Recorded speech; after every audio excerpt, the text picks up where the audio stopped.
여보, 무슨 택배 왔어요? 해질녘 현관 앞에 정체불명의 상자가 놓여 있었습니다. 발신인은 없고 병원용 파란 테이프로 봉인되어 있었습니다. 상자를 열자 유전 표본 결과라는 제목과 함께 새 아이의 이름이 또렷하게 적혀 있었습니다. USB를 재생하자 쉰 목소리가 흘러나왔습니다. 배우자, 동의 없이 진행된 시술 기록이 의심됩니다. 보안분. 혜성의 눈이 일순간 날카로워졌고 금자는 손을 부들부들 떨었습니다. 여보, 우리 그때 난 진짜 몰랐어. 40년 믿음이 한순간에 무너지는 순간이었습니다. 지금부터 충격적인 실화 이야기 시작합니다. 구독과 좋아요는 무료입니다. 꾹 눌러주시면 따뜻한 실화 이야기를 더 자주 전해드리겠습니다. 노후 아파트 103동. 겨울바람이 현관문 틈으로 스며들 때마다 초인종 스피커에서는 잡음 섞인 딩동 소리가 났습니다. 정혜성은 올해 70이 되었는데 새벽 5시 반이면 늘 같은 자리에서 하루를 시작했어요. 전기장판 위에 국화차를 올려놓고 라디오를 틀면 어김없이 90년대 발라드가 작게 흘러나왔죠. 이 시간 문자 사연을 보내주신 분들, 특히 택배 파트에서 일하시는 아드님들 화이팅입니다. DJ의 밝은 목소리가 이른 새벽 정적을 깨뜨렸습니다. 혜성은 차를 한 모금 마시며 창밖을 바라봤어요. 아직 어둠이 완전히 걷히지 않은 시간, 거리엔 이미 택배차들이 분주히 움직이고 있었습니다. 혜성의 손은 찻잔을 들고 있었지만 마음은 어디에도 집중할 수 없었어요. 벽에 걸린 시계 초침 소리가 유난히 크게 들렸습니다. 똑딱, 똑딱. 그 소리에 맞춰 그의 심장도 불규칙하게 뛰고 있었어요.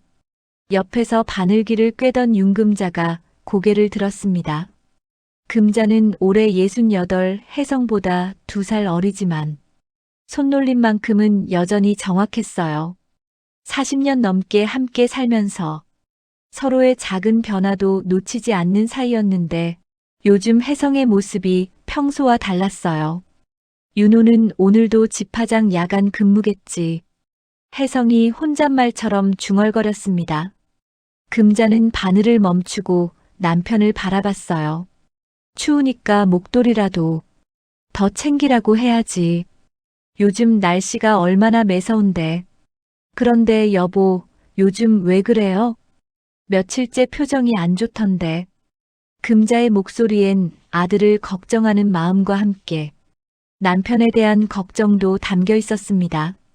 혜성은 고개를 끄덕였지만 마음 한구석엔 말로 표현하기 어려운 무거움이 자리 잡고 있었어요. 그는 찻잔을 내려놓고 깊은 한숨을 쉬었습니다. 그 한숨 속에는 사흘 전 병원에서 들은 충격적인 이야기가 담겨 있었어요. 사흘 전 혜성은 혼자서 병원에 다녀왔습니다. 몸이 예전 같지 않다는 느낌의 검사를 받았는데 의사가 건넨 진단서엔 예상치 못한 내용이 적혀 있었어요. 무정자증 재검 결과였습니다. 혜성은 그 진단서를 받아든 순간 머릿속이 하얘졌어요. 의사는 차분한 목소리로 설명했죠. 정혜성님, 검사 결과를 보면 현재 정자가 전혀 관찰되지 않습니다. 원인은 명확하지 않습니다만 과거 감염이나 외상의 후유증일 가능성이 높아요. 연령을 고려하면 자연스러운 현상이기도 하고요. 혜성은 그 말을 듣고 한동안 말을 잇지 못했어요. 그럼 언제부터 이런 상태였을까요? 그가 떨리는 목소리로 물었습니다. 정확한 시점은 알기 어렵습니다. 다만 이런 증상은 보통 갑자기 나타나는 게 아니라 서서히 진행되는 경우가 많아요. 과거에 큰 외상이나 수술 경험이 있으셨나요? 혜성은 그제서야 30년 전 공장에서 있었던 사고를 떠올렸어요. 아변기에 손목이 끼어 크게 다쳤던 그때 병원에서 며칠을 입원했었죠. 하지만 그때는 다른 문제까지 생각할 여유가 없었어요. 집에 돌아와서도 금자에게 말하지 못했습니다. 저녁을 먹으면서 금자가 병원에서 뭐라고 했어요? 라고 물었을 때도 별거 아니래. 나이 들면서 몸이 변하는 거라고 하며 대충 넘겼어요. 금자는 그럼 다행이네. 괜히 걱정했네 하며 안도했지만 혜성의 마음속엔 오래된 의심 하나가 굳게 얼어붙어 있었어요. 새 아이들 정말 다 내 피가 맞을까? 혜성과 금자에겐 세 자녀가 있었습니다. 첫째 정민수는 43으로 회사에서 과장을 달고 있었고, 둘째 정은이는 41로 결혼해서 아이 둘을 키우며 살고 있었어요. 막내 정윤호는 41로 아직 결혼하지 않고 택배 집화장에서 야간 근무를 하며 열심히 살아가고 있었죠. 세 아이 모두 각자의 자리에서 성실하게 살고 있었지만 혜성은 아이들을 바라볼 때마다 뿌듯함과 함께 설명할 수 없는 어색함도 느꼈어요. 특히 윤호를 볼 때는 더욱 그랬습니다. 윤호는 혜성과 닮은 구석이 별로 없었거든요. 라디오에서 옛날 노래가 흘러나왔어요. 이문세의 휘파람이었습니다. 혜성은 그 멜로디를 들으며 젊은 시절을 떠올렸어요. 금자와 결혼한 지 벌써 40년이 넘었고 첫 아이 민수를 가진 것도 결혼 후 3년째였습니다. 그때를 생각해 보니 묘한 기억이 떠올랐어요. 금자가 임신했다고 했을 때 혜성은 기뻤지만 동시에 어딘가 어색했던 기억이 있었어요. 왜 그랬을까요? 당시엔 그냥 첫 아이라 서툴러서 그런 줄 알았는데 지금 생각해 보니 그게 아니었을 수도 있다는 생각이 들었어요.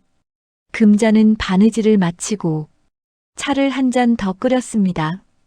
뜨거운 물이 찻잎과 만나며 피어오르는 김을 바라보던 금자가 말했어요. 여보, 차 식기 전에 마셔요. 그런데 정말 괜찮은 거죠? 요즘 많이 생각에 잠겨 있는 것 같은데. 금자의 목소리는 언제나 따뜻했어요. 혜성은 그런 아내를 바라보며 복잡한 심정이 들었습니다. 40년을 함께 살아온 사이인데 이런 의심을 품는 자신이 한심하기도 했어요. 하지만 동시에 이 의심을 계속 묵혀둘 수도 없다는 생각이 들었어요. 아니야, 괜찮아. 그냥 나이 들어서 이것저것 생각이 많아지나 봐. 혜성은 억지로 미소를 지으며 대답했지만 그의 눈빛은 평소와 달랐어요. 창밖으로 해가 떠오르기 시작했습니다. 아파트 단지 곳곳에서 하루를 시작하는 사람들의 모습이 보였어요. 택배차가 분주히 오가고 출근길 사람들이 버스 정류장으로 향했습니다. 평범한 일상의 풍경이었지만 혜성에게는 그 모든 것이 어딘가 어색하게 느껴졌어요. 혜성은 라디오 볼륨을 조금 낮추고 금자를 바라봤어요. 금자는 여전히 바느질에 집중하고 있었습니다. 그 모습이 참 평화로워 보였지만 혜성의 마음만은 평화롭지 않았어요. 언젠가는 이 의심을 확인해야 할까? 혜성은 그런 생각을 하며 차를 마셨습니다. 하지만 확인한다는 게 어떤 의미인지 그 결과가 어떨지는 감히 상상하고 싶지 않았어요. 만약 정말로 자신의 의심이 맞다면 지금까지 쌓아온 가족의 모든 것이 무너질 수도 있으니까요. 그렇게 혜성의 하루는 의심과 불안 속에서 시작되었습니다. 평범해 보이는 백삼동의 아침이었지만 그 안에는 곧 터질 듯한 긴장감이 숨어 있었어요. 혜성은 아직 모르고 있었지만 이날 저녁 그의 삶을 완전히 뒤바꿀 사건이 기다리고 있었습니다. 해가 완전히 진 저녁 7시경, 혜성이 저녁 식사를 마치고 뉴스를 보고 있을 때였습니다. 현관문 앞에서 뭔가 떨어지는 소리가 났어요. 금자가 뭐지? 하며 고개를 돌렸지만 혜성은 별로 신경 쓰지 않았습니다. 요즘 아파트에 전단지나 광고지가 많이 붙더라고요. 하지만 30분쯤 지나서 현관문을 열어보니 예상과는 전혀 다른 것이 놓여 있었어요. 작은 택배 상자 하나가 문 앞에 조용히 놓여 있었습니다. 혜성은 고개를 갸우뚱했어요. 주문한 것도 없는데 뭐가 왔을까요? 상자를 들어보니 그리 무겁지 않았어요. 송장을 확인해 보려고 했는데 이상했습니다. 발신인 란이 공란이었거든요. 받는 사람은 분명히 정혜성이라고 적혀 있는데 보낸 사람 정보는 아무것도 없었어요. 주소도 단순히 103동이라고만 되어 있었습니다. 금자야, 이것 좀 봐. 혜성이 상자를 들고 들어오자 금자가 안경을 쓰고 살펴봤어요. 이상하네. 누가 보낸 거지? 혹시 아이들이 깜짝 선물이라도 보낸 건가? 금자는 상자를 이리저리 돌려보며 말했습니다. 혜성도 그런 생각이 들었어요. 하지만 뭔가 석연치 않았습니다. 아이들이 선물을 보낼 때는 보통 미리 연락을 하거나 최소한 카톡으로라도 알려주곤 했거든요. 게다가 송장의 발신인 정보가 없다는 것도 이상했어요. 더 자세히 보니 상자를 봉인한 테이프가 일반적인 택배용 갈색 테이프가 아니었어요. 파란색 테이프였는데 어디서 본 것 같은 느낌이 들었습니다. 혜성은 한참을 생각하다가 기억이 났어요. 병원에서 검사 결과를 받을 때 봤던 테이프와 똑같았습니다. 여보, 이거 뭐야? 금자가 묻기도 전에 혜성이 커터칼을 가져와서 테이프를 조심스럽게 잘랐어요. 뭔가 불길한 예감이 들었지만 동시에 궁금함을 참을 수 없었습니다. 상자 뚜껑을 열자 첫 번째로 눈에 들어온 것은 하얀 봉투였어요. 봉투 표면에는 유전 표본 결과라는 글자가 검은색으로 인쇄되어 있었습니다. 혜성의 손이 미세하게 떨렸어요. 유전, 표본, 무슨 소리일까요? 봉투를 열어보니 안에는 여러 장의 서류가 들어있었어요. 첫 페이지 상단에는 정민수, 정은희, 정윤호, 세 아이의 이름이 또렷하게 적혀 있었습니다. 혜성의 심장이 빠르게 뛰기 시작했어요. 이게 뭐야? 금자도 혜성. 옆으로 다가와서 서류를 들여다봤습니다. 그런데 서류의 내용은 두 사람 모두 이해하기 어려운 전문 용어들로 가득했어요. DNA, 염색체, 유전형 분석. 생소한 단어들이 줄줄이 나열되어 있었습니다. 상자 안에는 서류 외에도 작은 USB와 병원 상담실 로고가 찍힌 예약표 복사본이 들어있었어요. 혜성은 USB를 집어들고 한참을 바라봤습니다. 이런 것들이 왜 자신의 집으로 왔을까요? 여보, 이거 컴퓨터에 꽂아봐요. 금자가 말했지만 혜성은 망설였어요. 뭔가 중요한 내용이 들어있을 것 같은 불안감이 들었거든요. 하지만 궁금함이 더 컸습니다. 혜성은 거실 구석에 있던 낡은 노트북을 꺼내서 켰어요. 몇 년 전 윤호가 사준 것인데 가끔 날씨나 뉴스를 확인할 때 쓰곤 했습니다. USB를 꽂자 곧바로 파일 하나가 화면에 나타났어요. 음성 파일이었습니다. 혜성이 재생 버튼을 누르자 쉰 목소리가 흘러나왔어요. 안녕하세요. 저는 한국 난임 클리닉 상담 코디네이터 박미선입니다. 이 메시지를 듣고 계시다면 귀하의 과거 난임 치료 기록에 대해 중요한 사실을 알려드려야 할 상황이 발생한 것입니다. 혜성과 금자는 서로를 바라봤어요. 난임 클리닉? 둘 다 그런 곳에 간 적이 없었는데요. 음성은 계속 이어졌습니다. 최근 저희 클리닉의 과거 기록을 정리하던 중 배우자 동의 없이 진행된 시술 기록이 의심되는 사례들을 발견했습니다. 당시 보관되었던 유전 물질의 사용에 관하여 당사자분께 직접 확인이 필요한 상황입니다. 보관분, 혜성의 눈이 일순 날카로워졌어요. 금자는 손을 부들부들 떨기 시작했습니다. 음성 파일은 더 충격적인 내용을 담고 있었어요. 정혜성님의 경우 2001년부터 2004년까지 3차례에 걸쳐 시술이 진행되었으며 당시 보관되었던 검체가 사용된 것으로 기록되어 있습니다. 하지만 배우자 동의서의 서명이 확인되지 않아 문제가 제기된 상황입니다. 혜성은 의자에서 일어날 수 없을 정도로 충격을 받았어요. 2001년부터 2004년이면 민수, 은희, 윤호가 태어난 시기와 정확히 일치했습니다. 여보, 우리 그때 난 진짜 몰랐어요. 금자의 목소리가 떨렸어요. 그녀의 얼굴은 새하얗게 질려 있었습니다. 혜성은 금자를 바라봤지만 말이 나오지 않았어요. 머릿속이 복잡했습니다. 사흘 전 병원에서 들은 무정자증 진단과 지금 이 음성 파일의 내용이 이상하게 맞아떨어지고 있었거든요. 음성은 마지막으로 이렇게 말했습니다. 자세한 상담을 원하시면 첨부된 예약표를 참고하여 연락 주시기 바랍니다. 이 문제가 해결될 때까지 관련 내용을 외부에 알리지 마시길 부탁드립니다. 파일이 끝나자 거실에는 무거운 침묵이 흘렀어요. 시계의 초침 소리만 똑딱똑딱 들렸습니다. 혜성은 한참 동안 화면을 바라보다가 천천히 고개를 돌려 금자를 봤어요. 금자야.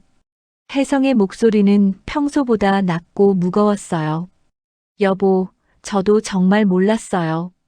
그때 아이 갖기가 힘들어서 병원에 몇 번 갔었지만 이런 일이 있었다는 건. 금자는 눈물이 글썽글썽 맺히며 말했어요. 혜성은 서류를 다시 들여다봤어요. 복잡한 유전자 분석 결과였지만 한 가지는 분명했습니다. 세 아이들의 이름이 모두 적혀 있다는 것. 그리고 자신의 이름도 함께 있다는 것. 윤호 불러. 지금 당장. 혜성이 단호하게 말했어요. 금자가 깜짝 놀라며 말했어요. 여보, 윤호는 지금 야간 근무 중이에요. 새벽에나 들어올 텐데. 그럼 집 화장으로 간다. 혜성은 일어서서 외투를 입기 시작했어요. 여보, 잠깐만요. 너무 성급하게 행동하면.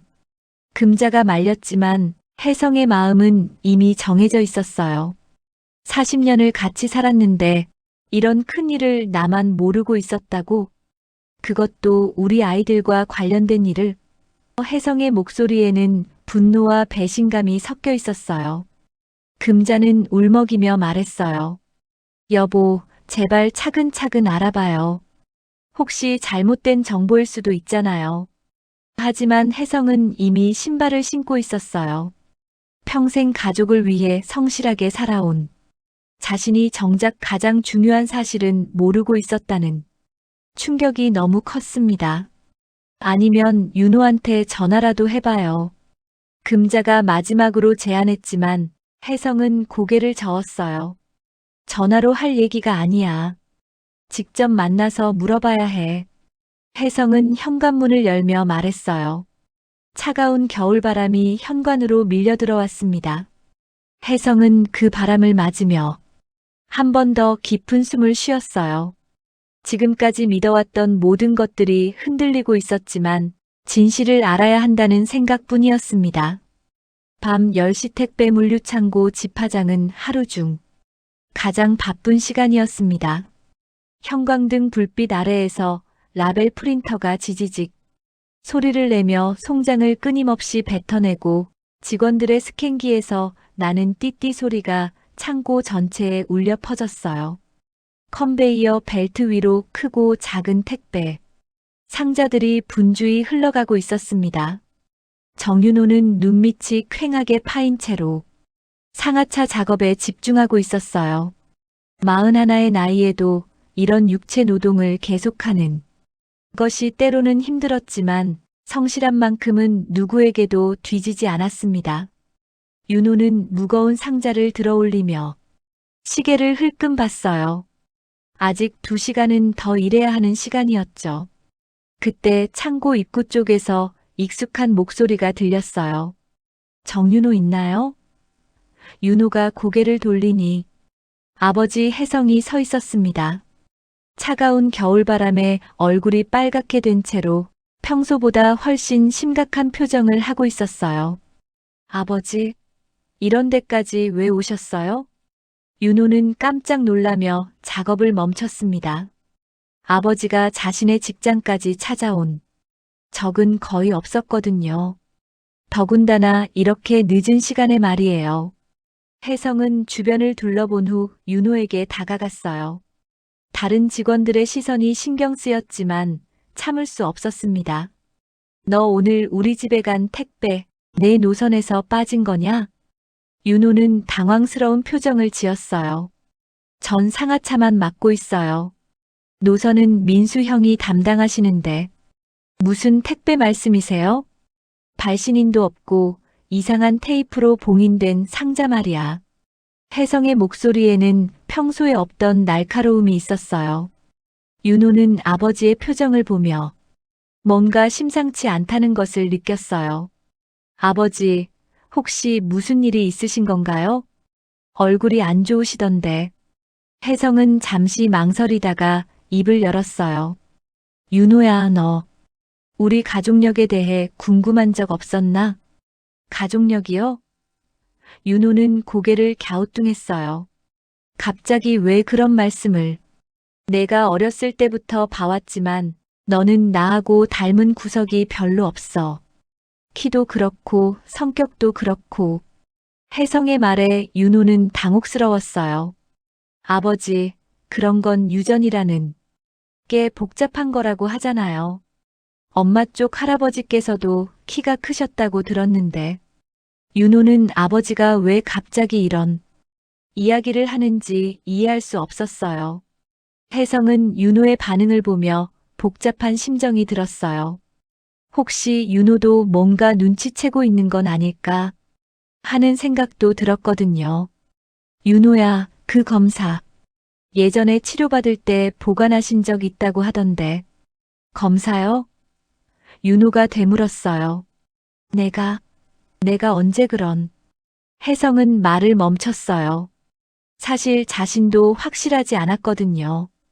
음성 파일에서 들은 내용이 사실인지 아니면 잘못된 정보인지 알 수 없었어요. 윤호는 잠깐 입술을 깨물었어요.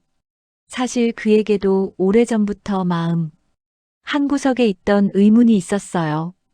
어렸을 때부터 아버지와 자신이 너무 다르다는 생각을 해왔거든요. 하지만 그런 생각을 하는 자신이 나쁜 아들 같아서 억누르고 살아왔어요.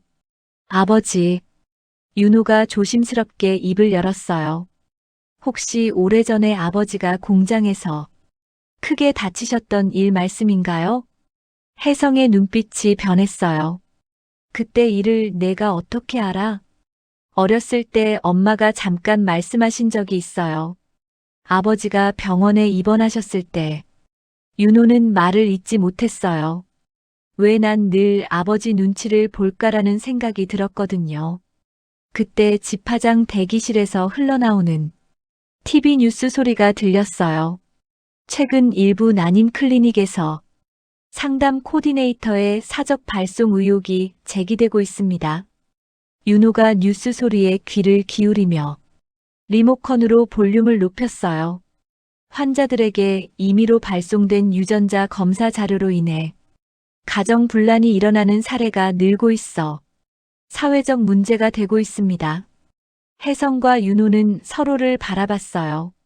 뉴스의 내용이 오늘 저녁에 일어난 일과 너무나 유사했거든요.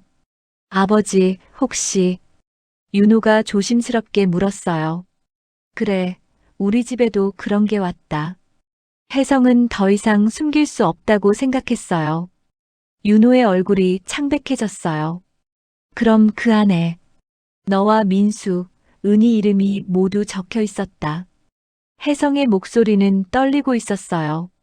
집화장의 소음 속에서도 두 사람 사이에는 무거운 침묵이 흘렀어요. 윤호는 한참 동안 아무 말도 할 수 없었어요. 어렸을 때부터 마음 한구석에 있던 의문이 현실로 다가오는 것 같았거든요. 아버지, 그럼. 윤호가 떨리는 목소리로 말했어요. 저희들이 아직 확실한 건 아니야. 혜성이 말을 막았어요. 하지만 확인해 봐야 할 것 같다. 윤호는 깊은 숨을 쉬었어요. 그럼 병원에 가보시는 거죠? 그래. 내일 아침에 가볼 생각이다. 너도. 혜성이 말을 멈췄어요. 저도 함께 가겠습니다. 윤호가 단호하게 말했어요. 이건 저에게도 중요한 일이니까요. 혜성은 윤호의 대답을 듣고 복잡한 심정이 들었어요. 한편으로는 고마웠지만 다른 한편으로는 결과가 어떻게 나올지 두려웠어요. 윤호야, 내가 내 아들인 건 변하지 않는다. 혜성이 조심스럽게 말했어요. 윤호는 아버지를 바라봤어요. 평생 자신을 키워주신 분이었지만 동시에 어딘가 어색했던 관계이기도 했어요. 아버지, 저도 사실 어렸을 때부터 궁금했어요.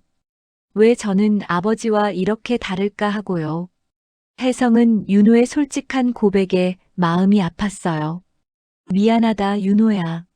아버지가 너에게 어색하게 대했나 보구나. 아니에요. 그런 게 아니라. 윤호는 말을 잇지 못했어요. 집화장의 야간 교대 시간이 다가오고 있었어요. 윤호는 시계를 보며 말했어요. 아버지, 오늘은 집에 가세요. 내일 아침에 만나서 함께 병원에 가요. 혜성은 고개를 끄덕였어요. 그래, 너도 일 마저 해라. 하지만 윤호야. 네. 무슨 일이 있어도 우린 가족이야. 그건 변하지 않는다. 혜성의 목소리에는 확신과 동시에 불안감이 섞여 있었어요. 윤호도 고개를 끄덕였어요. 알고 있습니다, 아버지. 혜성이 집화장을 나서면서 윤호는 아버지의 뒷모습을 바라봤어요. 어깨가 많이 축 처져 보였어요. 평생 가족을 위해 열심히 살아오신 아버지가 이런 충격을 받고 계신다는 게 안타까웠어요. 그날 밤 윤호는 일에 집중할 수 없었어요. 머릿속엔 온통 내일 병원에서 듣게 될 이야기들만 맴돌았습니다. 과연 자신은 정말 아버지의 친아들일까? 아니면 다른 누군가의 아들일까? 그리고 그 진실을 알게 되면 가족 관계는 어떻게 될까? 무수한 질문들이 그의 마음을 어지럽게 만들었어요. 다음 날 오전 10시 한국난임 클리닉 상담실 앞에 혜성, 금자, 윤호 세 사람이 서 있었습니다. 병원 복도는 하얀 타일로 깔려 있었고 소독약 냄새가 코끝을 찔렀어요. 상담실 문 옆 벽에는 오래된 액자들이 걸려 있었는데 2000년대 초 잡지 기사들과 감사 패들이었습니다. 현관 센서 등이 깜빡이며 켜졌다 꺼졌다 하고 있었어요. 세 사람 모두 긴장한 기색이 역력했습니다. 특히 금자는 어젯밤 거의 잠을 이루지 못했는지 눈가가 부어 있었어요. 여보, 정말 이렇게 해야 할까요? 금자가 마지막으로 망설이며 물었어요. 혜성은 단호하게 고개를 끄덕였어요. 확실히 해야 해. 이대로 넘어갈 수는 없어. 윤호도 긴장한 채로 말했어요. 저도 알고 싶어요. 진실이 뭔지.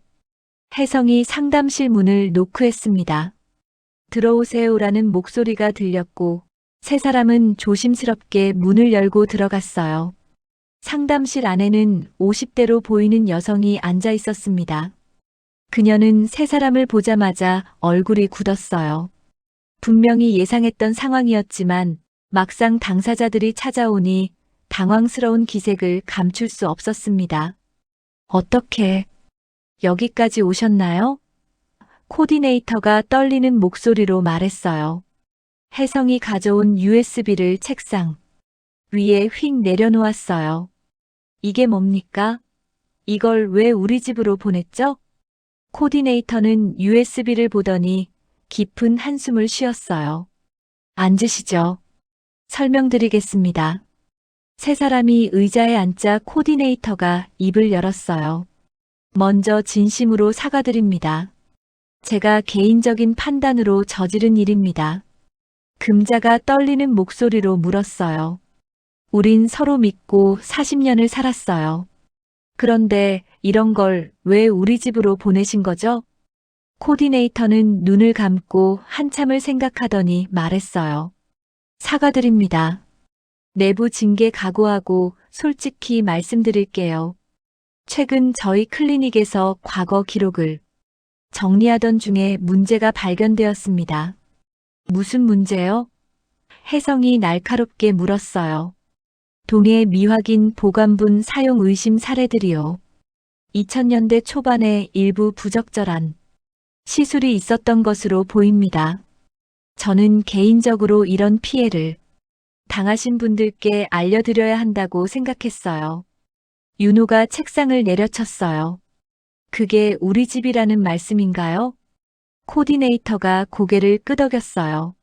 정혜성님 파일이 의심 사례 목록에 있었습니다. 주소 매칭 과정에서 현재 거주지로 발송했는데 혜성의 얼굴에서 피가 싹 빠졌어요. 그럼 우리 애들이 남의 피라는 겁니까? 아닙니다. 코디네이터가 급히 손을 저었어요. 당시 기록상으로는 남편 보관분 사용으로 되어 있습니다. 다만 서류가 너무 낡아서 원본과의 대조 확인이 필요한 상황이에요. 금자가 눈물을 글썽이며 물었어요. 그럼 우리가 뭘 해야 하나요? 내일 아침 바로 기록고에 동행해 주시면 원본 서류를 확인할 수 있습니다. 모든 의문이 해결될 거예요. 코디네이터가 조심스럽게 말했어요. 혜성은 한참 동안 말이 없었어요. 머릿속이 복잡했습니다. 한편으로는 안도감이 들었지만 다른 한편으로는 여전히 의심스러웠어요. 그런데 왜 하필 우리 집으로? 윤호가 물었어요. 코디네이터가 난감한 표정을 지었어요. 사실 정혜성이라는 이름이 동명이인이 여러 분 계셨어요. 주소 확인 과정에서 실수가 있었을 수도 있습니다. 실수라고요? 혜성의 목소리가 높아졌어요. 정말 죄송합니다. 하지만 어쨌든 확인은 필요합니다. 만약 정말로 문제가 있다면 저희가 책임지겠습니다. 금자가 조심스럽게 물었어요. 혹시 그때 시술 받을 때 제가 모르는 사이에 뭔가 있었던 건가요? 코디네이터가 서류를 뒤적이며 말했어요. 당시 기록을 보면 부인께서는 몇 차례 상담을 받으셨고 남편분도 검사를 받으신 기록이 있습니다. 하지만 일부 동의서에 서명이 누락된 부분이 있어서 혜성이 갑자기 기억이 났다는 듯이 말했어요. 아, 맞다. 공장에서 다친 후에 병원에서 뭔가 검사를 받았던 것 같은데 그때 일을 기억하세요? 코디네이터가 놀라며 물었어요. 정확하지는 않지만 의사가 뭔가 보관한다고 했던 것 같기도 하고 혜성은 애매하게 말했어요. 윤호가 아버지를 바라봤어요. 아버지, 그럼 정말로 아직 확실하지 않아. 혜성이 말을 막았어요. 코디네이터가 달력을 보며 말했어요. 내일 오전 9시에 기록고에서 만나시죠. 모든 원본 자료를 확인해 보겠습니다. 세 사람이 상담실을 나오면서 복도에서 잠시 멈춰섰어요. 각자 복잡한 심정이었어요. 여보, 어떡하죠? 금자가 혜성의 팔을 붙잡으며 물었어요. 일단 내일까지 기다려보자. 확실한 건 그때 알 수 있을 거야. 혜성이 대답했어요. 윤호는 부모님을 바라보며 말했어요. 내일 결과가 어떻게 나와도 저희는 가족입니다. 하지만 세 사람 모두 마음속으로는 불안했어요. 만약 정말로 문제가 있다면 어떻게 해야 할까? 지금까지의 가족 관계는 어떻게 될까? 병원을 나서면서 혜성은 하늘을 올려다봤어요. 구름이 잔뜩 낀 흐린 날씨였어요. 마치 자신의 마음 상태와 같다는 생각이 들었어요. 아버지, 집에 가서 쉬세요. 내일은 제가 일찍 와서 모시고 가겠습니다. 윤호가 말했어요. 혜성은 고개를 끄덕였지만 표정은 여전히 어두웠어요. 40년 동안 쌓아온 가족의 역사가 하루아침에 흔들릴 수도 있다는 생각에 마음이 무거웠습니다. 집으로 돌아가는 길에 금자가 조용히 말했어요. 여보, 결과가 어떻게 나와도 우리 아이들은 우리가 사랑으로 키운 아이들이에요. 혜성은 금자의 말에 위로를 받았지만 동시에 더 큰 혼란을 느꼈어요.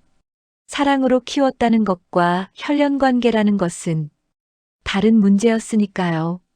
그날 저녁 세 식구는 저녁을 먹으면서도 거의 말이 없었어요.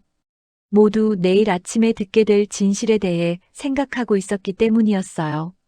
집으로 돌아온 그날 밤 거실에는 형광등 불빛만 환히 켜져 있었습니다. 혜성과 금자는 소파에 앉아 있었지만 평소처럼 편안한 분위기는 아니었어요. 두 사람 모두 하루 종일 병원에서 들은 이야기들 때문에 마음이 무거웠습니다. 윤호는 일찍 집에 와서 부모님과 함께 있었어요. 오늘만큼은 야간 근무를 동료에게 부탁하고 집에 있기로 했거든요. 세 사람은 저녁을 먹었지만 누구도 제대로 음식을 넘기지 못했어요. 그때 혜성의 휴대폰에서 카톡 알림음이 울렸습니다. 가족 단톡방에 메시지가 온 것이었어요. 혜성이 휴대폰을 확인하니 둘째 딸 은희가 보낸 메시지였습니다. 아빠, 엄마, 무슨 일이에요? 아까 뉴스에서 난임 클리닉 관련 기사를 봤는데 혹시 우리 집과 관련 있는 건가요? 혜성은 휴대폰을 보며 한숨을 쉬었어요. 벌써 뉴스에까지 나온 모양이었어요. 곧이어 막내 윤호의 형인 민수에게서도 메시지가 왔습니다. 부모님, 인터넷에 떠도는 기사 링크 보냈는데 이게 우리 얘기인가요?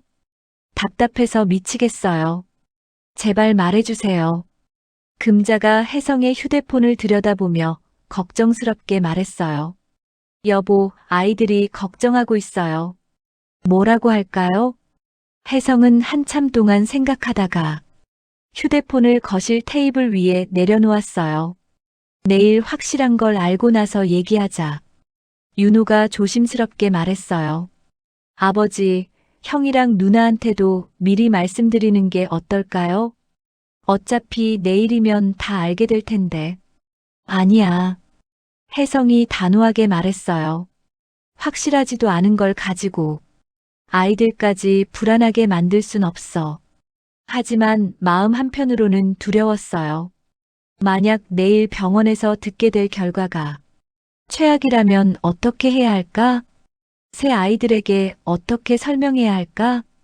금자는 찻잔을 들고 있었지만 손이 미세하게 떨리고 있었어요.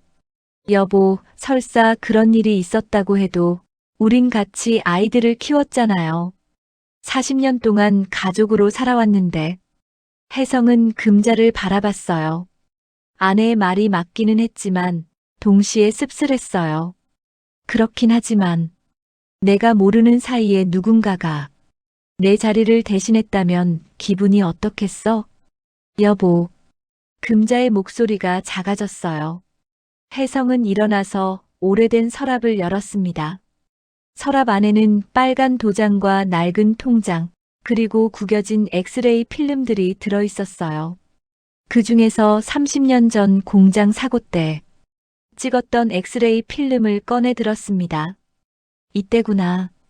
혜성이 혼잣말처럼 중얼거렸어요. 윤호가 궁금해하며 물었어요. 아버지, 그게 뭐예요? 30년 전에 공장 아변기에 손목이 끼었을 때 찍은 거야. 그때 의사가 뭐라고 했더라. 혜성은 기억을 되짚어 보려고 애썼어요. 자식 계획이 있으시면 일시 보관을. 그때 의사의 말이 희미하게 떠올랐어요. 하지만 당시에는 무슨 의미인지 제대로 이해하지 못했어요.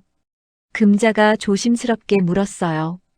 여보, 그때 무슨 일이 있었던 거예요? 혜성은 엑스레이 필름을 내려다보며 말했어요. 그땐 내가 남자로서 체면이 있었잖아. 그런 얘기를 아내한테 어떻게 말해? 부끄러워서 못했지. 그 체면 때문에 우리 둘이 이렇게 된 거잖아요. 금자의 목소리에 원망이 섞여 있었어요. 말했으면 우리가 같이 기억했을 거잖아요. 윤호는 부모님의 대화를 들으며 마음이 복잡했어요. 평생 자신을 키워주신 아버지가 이런 고민을 혼자 안고 살아오셨다는 게 안타까웠어요. 혜성은 엑스레이 필름을 다시 서랍에 넣으며 말했어요. 그때는 정말 몰랐어. 뭔가 보관한다고 하길래 그냥 고개만 끄덕였는데. 침묵이 흘렀습니다. 거실의 시계 소리만 똑딱똑딱 들렸어요. 세 사람 모두 각자의 생각에 잠겨 있었습니다. 그때 혜성의 휴대폰이 다시 울렸어요. 이번에는 은희에게서 온 전화였습니다. 혜성이 전화를 받자 은희의 다급한 목소리가 들렸어요. 아빠, 지금 인터넷에 난리 났어요.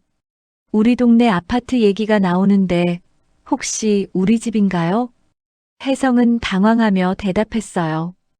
은희야, 아직 확실한 게 아니니까 너무 걱정하지 마라. 아빠, 저 내일 회사 휴가 내고 갈게요. 이런 일을 혼자 감당하시면 안 돼요. 아니야, 은희야. 너는 회사 일이 바쁘잖아. 아빠, 가족 일이 더 중요해요. 민수 오빠도 내일 오신다고 하셨어요. 전화를 끊고 나서 혜성은 더욱 무거운 마음이 들었어요. 아이들까지 걱정시키게 된 상황이 죄송했어요. 금자가 남편의 어깨에 손을 올리며 말했어요. 여보, 혼자 끙끙 앓지 말고 아이들과 함께 해결해요. 우리 가족이잖아요. 혜성은 금자의 손을 바라봤어요.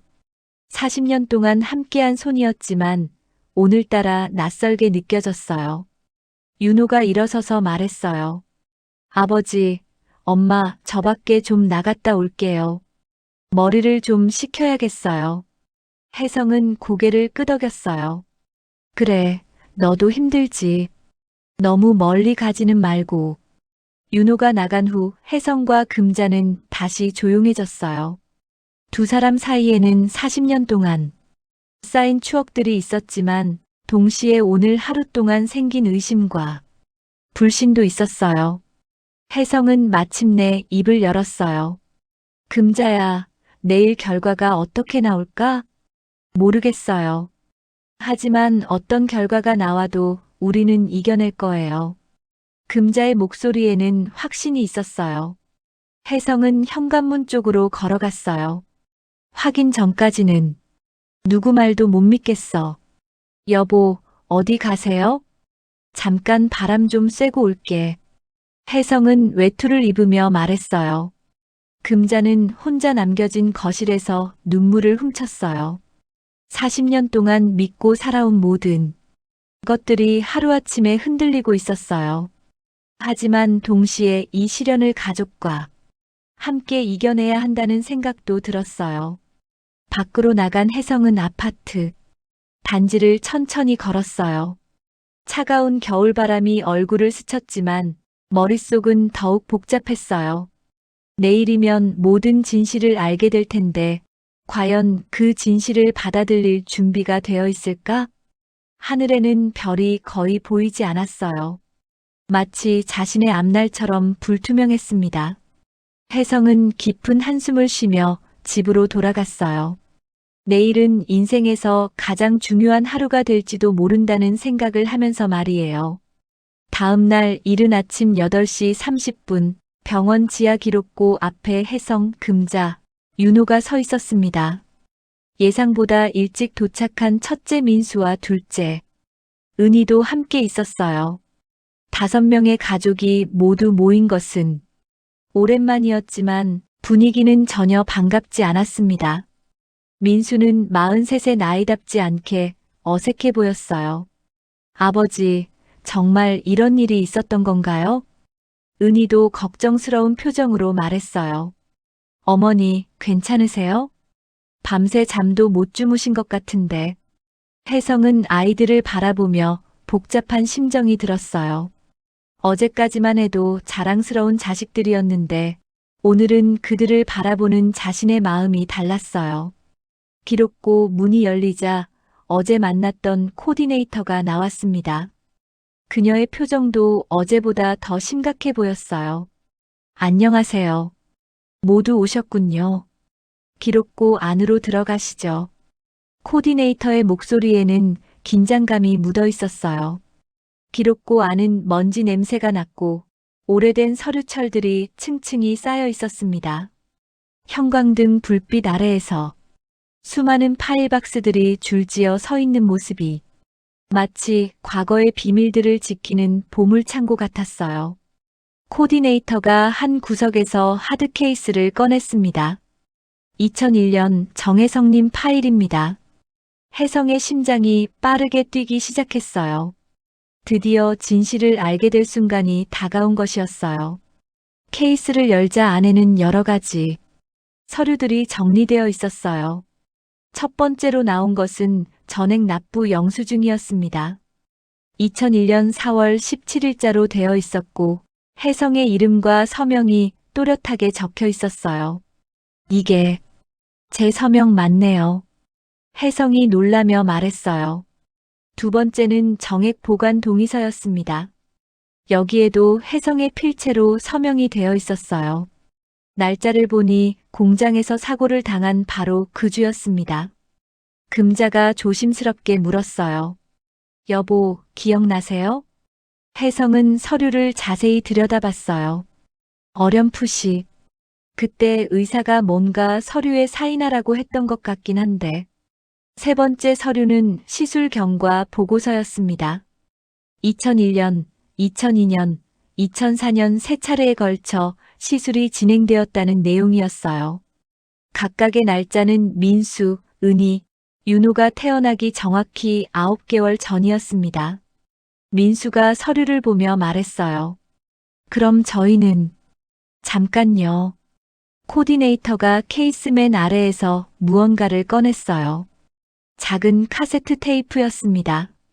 당시 상담 기록입니다. 2001년 4월 17일자. 혜성은 테이프를 보며 기억이 조금씩 돌아오는 것을 느꼈어요. 아, 맞다. 그때 녹음을 했었구나. 코디네이터가 오래된 카세트 플레이어를 가져와서 테이프를 넣었어요. 재생 버튼을 누르자 20년 전 혜성의 젊은 목소리가 흘러나왔습니다. 부끄럽지만 아내한테는 말을 못했습니다. 사고도 났고 남자로서 자존심이 있어서요. 가족들은 모두 숨을 죽이고 들었어요. 테이프 속에서 의사의 목소리도 들렸습니다. 보관은 10년이 기본이며 필요시 연장도 가능합니다. 부인께서 임신을 원하실 때 사용할 수 있어요.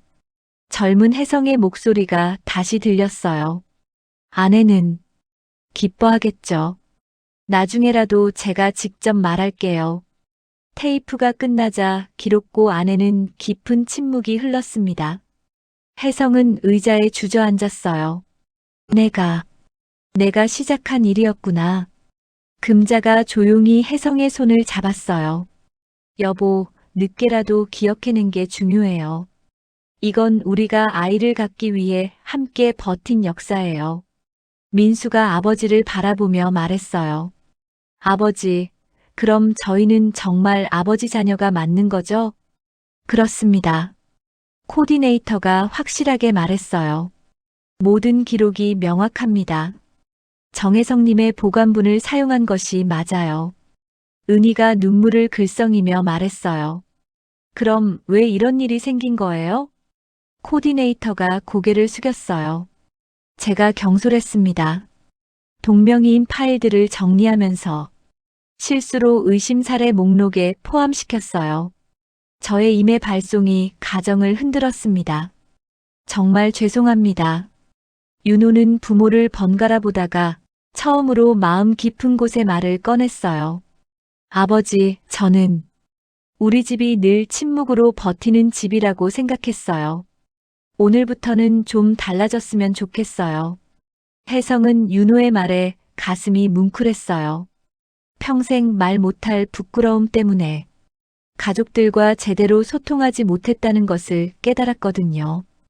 윤호야, 미안하다. 아버지가 너희들한테 어색하게 대한 게 이 때문이었나 보구나. 혜성의 목소리가 떨렸어요. 금자가 남편을 바라보며 말했어요. 여보, 이제라도 알았으니 다행이에요. 우리 가족이 더 가까워질 수 있는 기회가 된 것 같아요. 코디네이터가 다시 사과했어요. 저의 개인적인 판단으로 이런 일이 벌어졌습니다.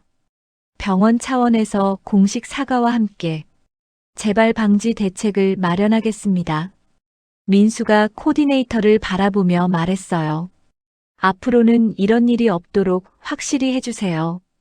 다른 가정도 우리처럼 고생할 수 있으니까요. 은희도 덧붙였어요. 그리고 과거 기록을 정리하실 때는 더 신중하게 해주세요. 혜성은 모든 서류를 다시 한번 들여다봤어요. 자신의 젊은 시절 서명을 보니 그때의 절박했던 마음이 떠올랐어요. 아이를 갖고 싶었던 마음, 하지만 남자로서 말하기 부끄러웠던 마음. 가족들아, 아버지가 미안했다. 혼자 끙끙 앓지 말고 진작 얘기했어야 했는데. 혜성이 진심으로 사과했어요. 윤호가 아버지의 어깨에 손을 올렸어요. 아버지, 이제부터는 서로 더 많이 이야기해요. 궁금한 것도 숨기지 말고요. 금자도 고개를 끄덕였어요. 맞아요. 우리 가족만의 새로운 규칙을 만들어봐요. 기록고를 나오면서 5가족은 서로를 바라봤어요. 어제까지의 의심과 불안이 사라지고 대신 더 깊은 유대감이 생긴 것 같았어요. 혜성은 하늘을 올려다보며 깊은 숨을 쉬었어요. 진실을 알게 된 안도감과 함께 앞으로는 가족들과 더 솔직하게 살아야겠다는 다짐이 들었습니다.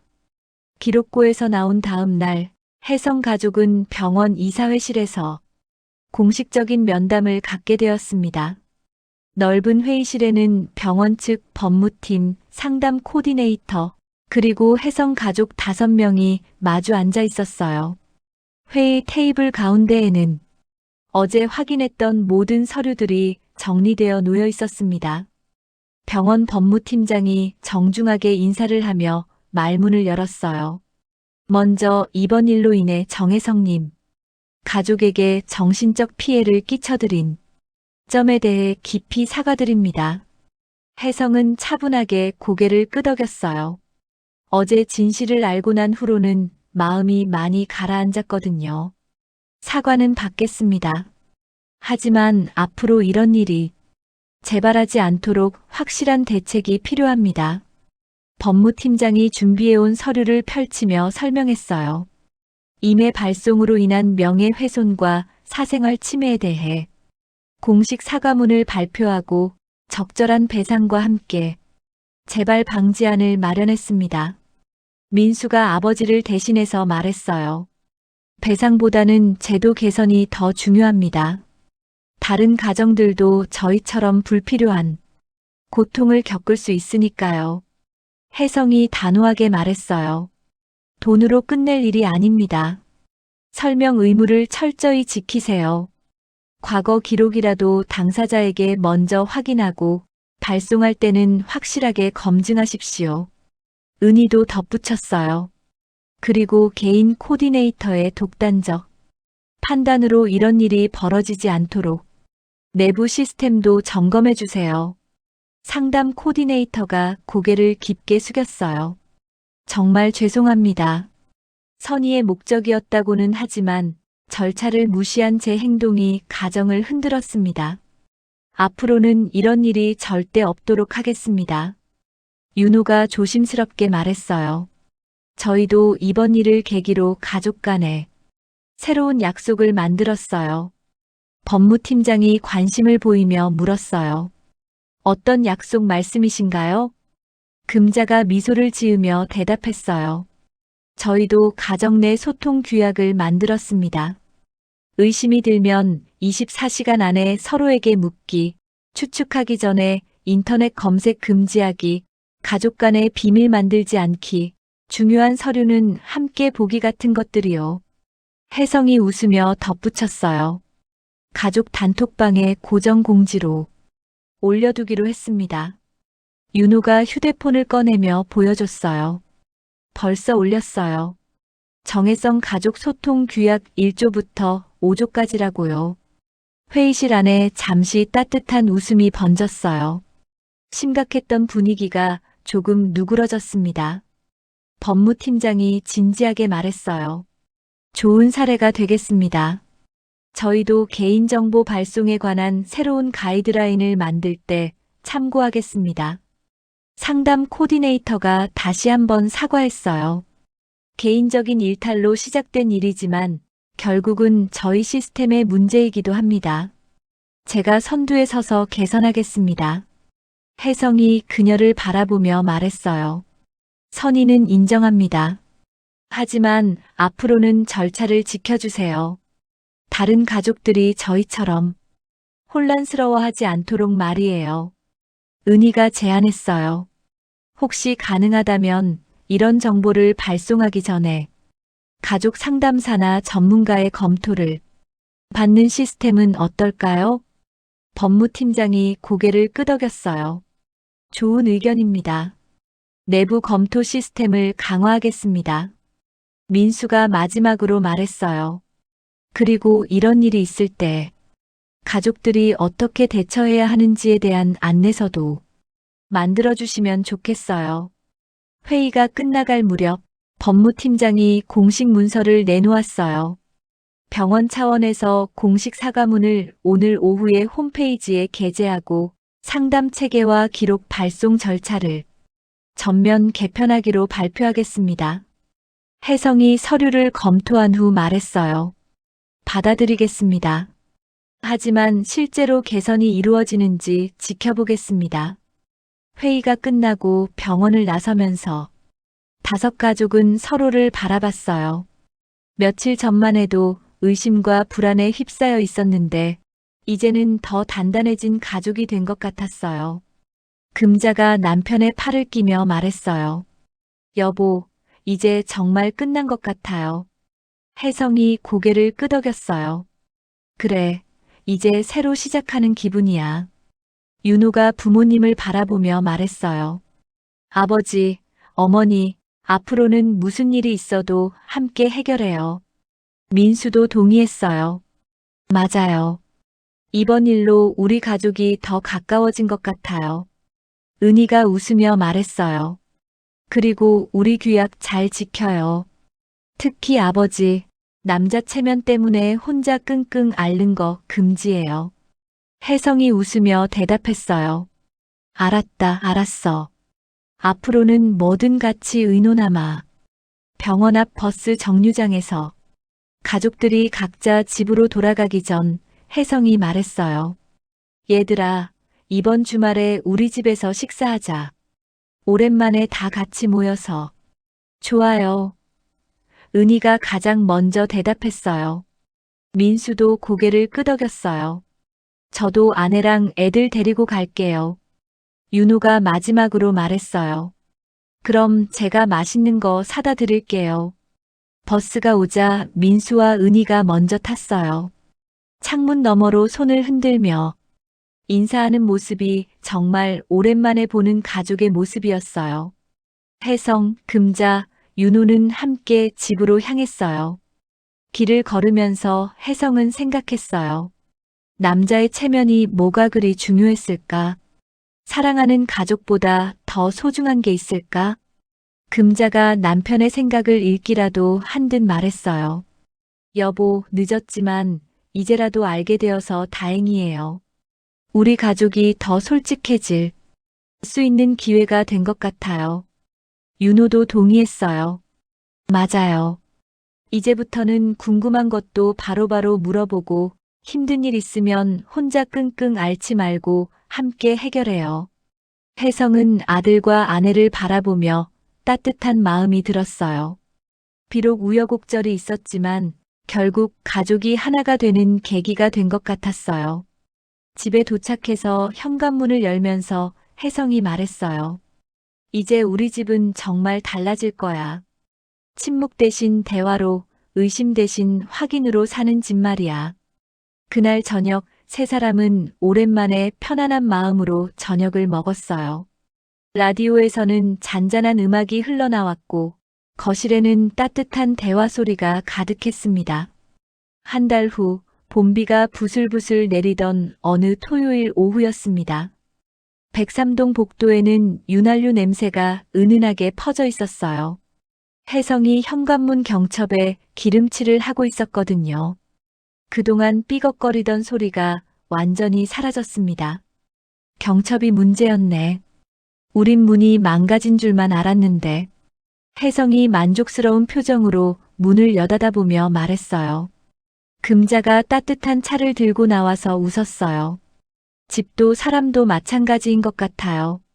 손보면 다시 좋아져요. 여보, 차 드세요. 거실에서는 라디오가 잔잔하게 흘러나오고 있었어요. 예전과 같은 90년대 발라드 대신 경쾌한 트로트가 나오고 있었습니다. 혜성이 라디오 채널을 바꾼 것이었어요. 변화를 시도해보고 싶었거든요. 오늘의 사연을 소개해드릴게요. 침묵을 고치기로 한 부부라는 제목의 사연입니다. DJ의 목소리가 들렸어요. 사연 내용을 보니 정말 감동적이네요. 여러분도 가까운 분들에게 먼저 물어보세요. 추측보다는 확인이 답입니다. 혜성과 금자는 서로를 바라보며 미소를 지었어요. 마치 자신들의 이야기를 듣는 것 같았거든요. 그때 현관문이 열리며 윤호가 들어왔어요. 작업복 소매에는 여전히 집화장 스티커 자국이 묻어 있었지만 표정은 전보다 훨씬 밝아 보였어요. 아버지, 어제 우리 가족 규약에 3조를 추가했다고 단톡방에 올리셨던데 어떤 내용이에요? 윤호가 궁금해하며 물었어요. 혜성이 빙긋 웃으며 대답했어요. 자존심 때문에 말하지 못한 일은 적어도 메모로라도 남긴다. 어째? 좋지? 윤호가 엄지손가락을 치켜 올렸어요. 완벽해요. 아버지가 이렇게 변하실 줄 몰랐어요. 혜성은 서랍에서 빨간 도장을 꺼내서 메모지 한 귀퉁이에 꼭 찍었어요. 그 메모지에는 제실내 규약 서로의 말이 먼저, 의심은 나중에라고 적혀 있었습니다. 이제부터 중요한 가족 약속은 도장까지 찍어서 공식화하자. 혜성이 진지하게 말했어요. 금자가 그 모습을 보며 감동받았어요. 여보, 정말 많이 달라지셨어요. 창밖으로는 벚꽃이 흩날리고 있었어요. 봄이 완연히 왔다는 신호였죠. 혜성은 창밖을 바라보며 마음속으로 생각했어요. 남자 체면이 뭐가 그리 대단했을까? 사랑하는 가족보다 앞설 만한 게 어디 있나? 늦었지만 이제라도 배웠다. 우리 집은 이제 침묵 대신 질문으로 산다. 그때 현관에서 인터콤 소리가 났어요. 민수와 은희가 가족들과 함께 왔다는 소식이었어요. 약속했던 주말 가족 모임 시간이었습니다. 할아버지, 민수의 큰아들이 가장 먼저 뛰어들어왔어요. 할머니, 보고 싶었어요. 은희의 딸이 금자에게 안기며 말했어요. 거실이 순식간에 북적해졌어요. 오랜만에 온 가족이 모인 자리였거든요. 하지만 예전과는 분위기가 달랐어요. 더 자연스럽고 편안했습니다. 민수가 아버지에게 다가와서 말했어요. 아버지, 요즘 표정이 정말 밝아지셨어요. 은희도 동의했어요. 맞아요. 뭔가 마음의 짐을 내려놓으신 것 같아요. 혜성이 웃으며 대답했어요. 그동안 혼자 끙끙 앓았던 게 많았나 보구나. 이제는 뭐든 너희들과 상의하려고 해. 윤호가 휴대폰을 꺼내며 말했어요. 그래서 가족 단톡방이 요즘 활발해졌어요. 하루에 메시지가 50개씩 올라와요. 50개? 금자가 놀라며 물었어요. 네, 아버지께서 궁금한 거 있으면 바로바로 물어보시거든요.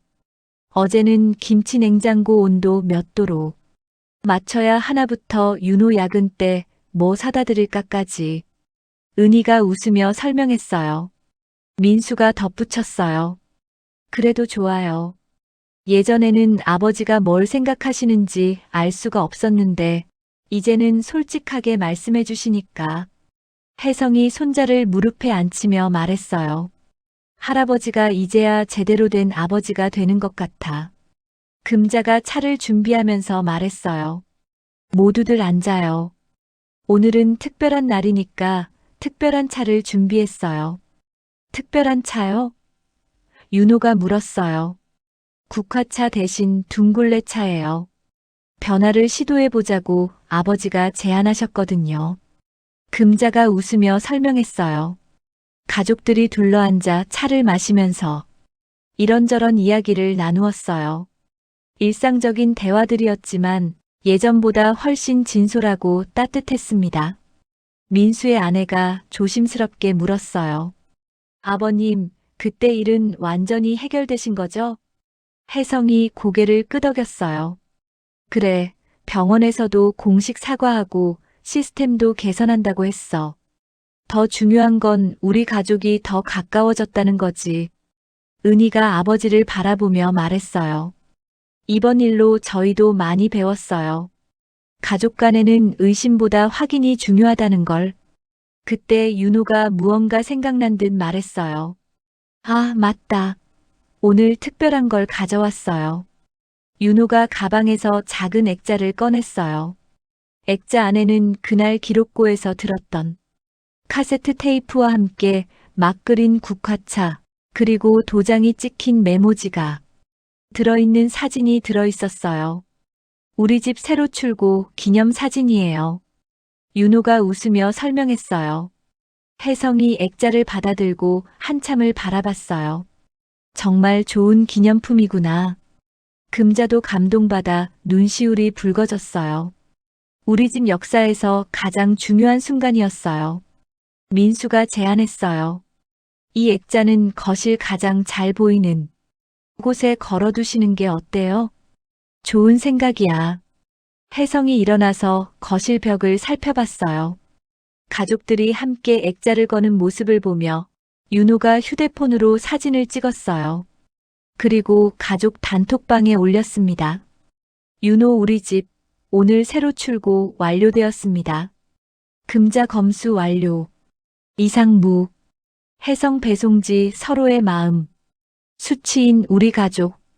민수 앞으로도 계속 업데이트 해나가요. 은희 우리 가족 화이팅. 라디오에서는 볼륨이 살짝 높아지며 경쾌한 음악이 흘러나왔어요. 혜성이 일부러 소리를 키운 것이었어요. 이제는 조용한 침묵보다 활기찬 소리가 더 좋았거든요. 저녁 무렵 가족들이 하나둘 집으로 돌아갈 준비를 하면서 혜성이 말했어요. 다음 주에도 또 모이자. 이제부터는 매주 만나는 거 어째? 좋아요. 모든 가족이 한 목소리로 대답했어요. 마지막으로 집에 남은 혜성, 금자, 윤호는 거실에서 새로 건 액자를 바라봤어요.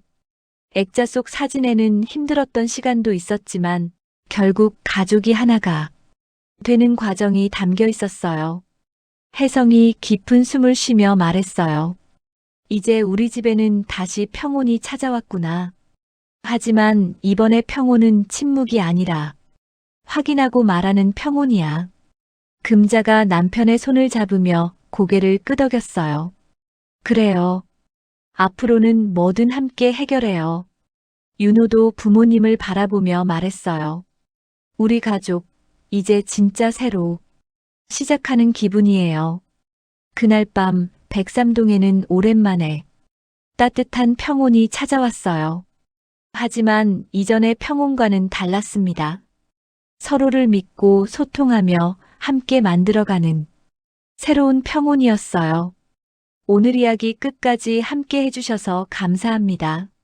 무료인 구독과 좋아요 그리고 알람 설정까지 해주시면 앞으로 더 많은 실화 이야기를 전달해 드리겠습니다.